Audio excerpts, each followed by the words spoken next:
Ahojky, dneska vám ukážu jenom takový rychlý videjko, jak používám galvanickou žehličku ke galvanizaci pleti. Bude to taková rychlovka, jenom takový rychlý seznámení. Takže můžeme jít na to.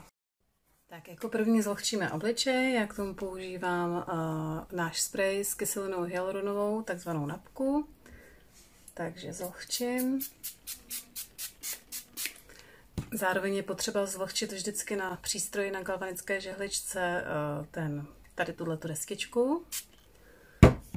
Já si zvlhčím i ruku a nastavíme přístroj na 1. Já mám starší přístroj, takže ty novější už mají trošku jinak ten displej, ale vždycky prostě na těch přístrojích, i na těch starších, i na těch novějších se pro čirý gel, pro ten první předošetřující gel se volí program číslo 1.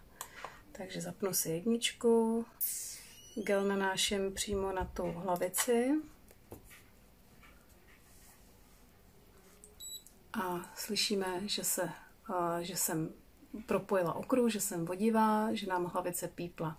Kdyby vám náhodou hlavice nepípala, nebo kdyby vám ten přístroj nepípal, tak to znamená, že něco je špatně, že buď nemáte navlhčené ruce, nebo prostě máte hodně suchou pleť a chce to zvlhčit, nebo máte málo produktu naneseného na té hlavici. Takže takovými liftingovými pohyby vlastně provádíme zažehlování gelu do pokožky. Přístroj pravidelně pípá, čímž nám dává najevo, že je všechno v pořádku a že všechno probíhá tak, jak má. Takže já si takhle udělám jenom 1 půlku, abyste to viděli a budu pokračovat za chvilku.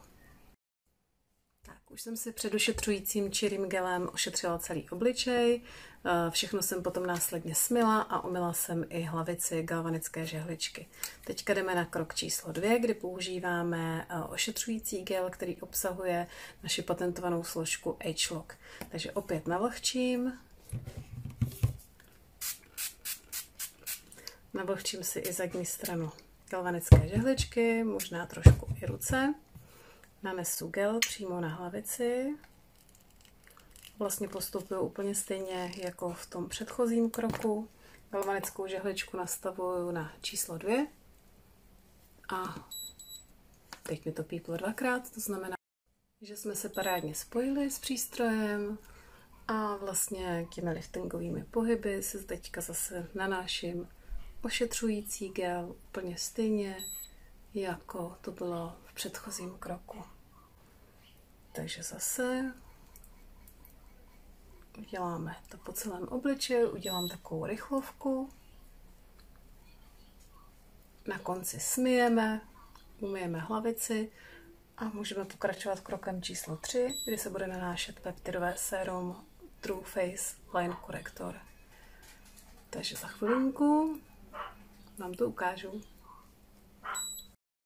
Takže základní kroky galvanizace mám za sebou, mám teďka obličej smytý, už vlastně po kroku číslo 2 a mám úplně nádherně matnou nebo sametovou, prostě nádhernou pleť, vyhlazenou.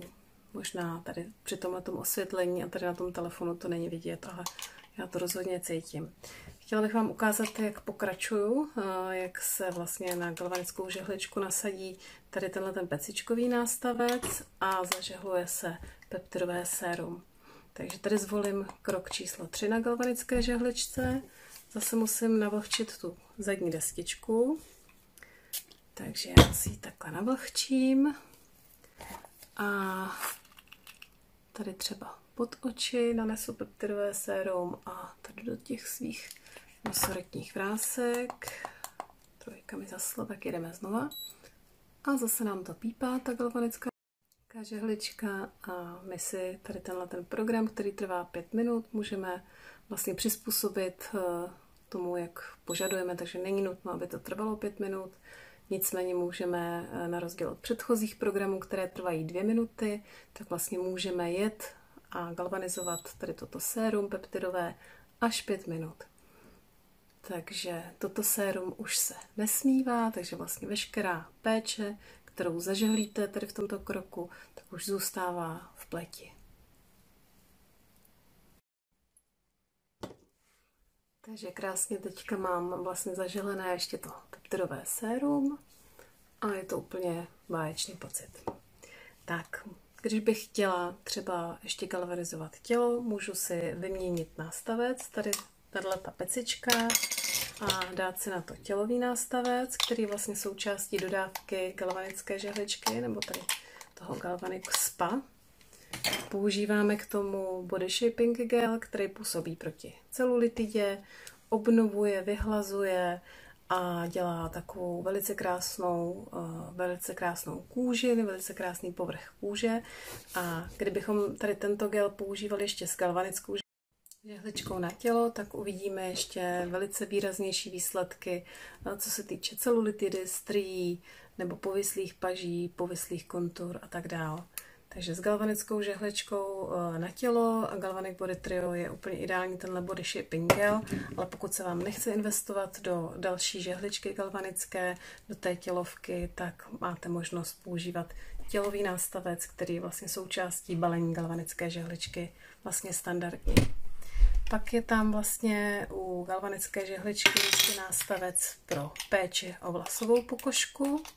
To je speciálně oblast, to je speciálně téma, který já jsem jako docela hodně řešila, protože mi padaly vlasy, měla jsem hodně zřídlé vlasy, takže využívala jsem hodně tady tento nástavec hřebínkový a ten se používá vlastně s naším sérem. Teďka tady nemůžu najít to své načnuté sérum, ale je to vlasové sérum, které obsahuje omlazující složku Agelock, kterou máme patentovanou, takže vlastně působí proti slabým, lámavým, stárnoucím vlasům.